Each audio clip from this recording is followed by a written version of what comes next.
SP9 मराठीमध्ये आपलं पुन्हा एकदा स्वागत। तर पाहूयात आजची विशेष बातमी। प्रभाग क्रमांक 9 आणि 20 मधील नागरिकांना भेडसावणाऱ्या ड्रेनेज व पाणी पुरवठा समस्यांची अखेर दखल घेत जनसेवक विजयसिंह वसंतराव देसाई यांनी तत्परतेने पुढाकार घेतला आहे। नागरिकांच्या तक्रारींना प्रतिसाद देत त्यांनी प्रत्यक्ष घटनास्थळी भेट देऊन परिस्थितीची पाहणी केली। तर पाहूयात आजची सविस्तर बातमी।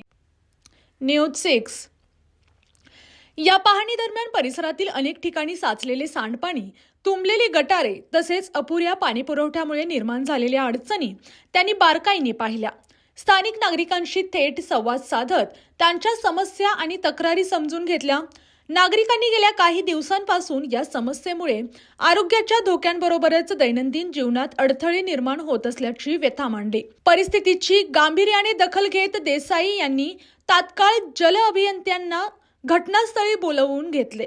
संबंधित अधिकाऱ्यांना आवश्यक त्या तांत्रिक उपाययोजना त्वरित राबवण्याचे निर्देश देण्यात आले। गटारांची स्वच्छता, निचरा व्यवस्थेची दुरुस्ती तसेच पाणीपुरवठा सुरळीत करण्यासाठी आवश्यक कामे तातडीने सुरू करण्याचे आदेश देण्यात आले।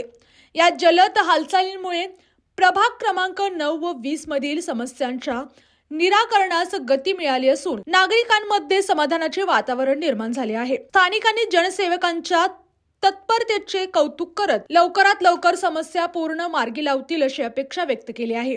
दरम्यान संबंधित विभागाकडून पुढील काही दिवसात कामांचा आढावा घेऊन कायमस्वरूपी उपाययोजना राबवण्यात येणार असल्याची माहितीही यावेळी देण्यात आली। आणि अशाच बातम्यांसाठी पाहत रहा SP9 Marathi, your time your news. धन्यवाद।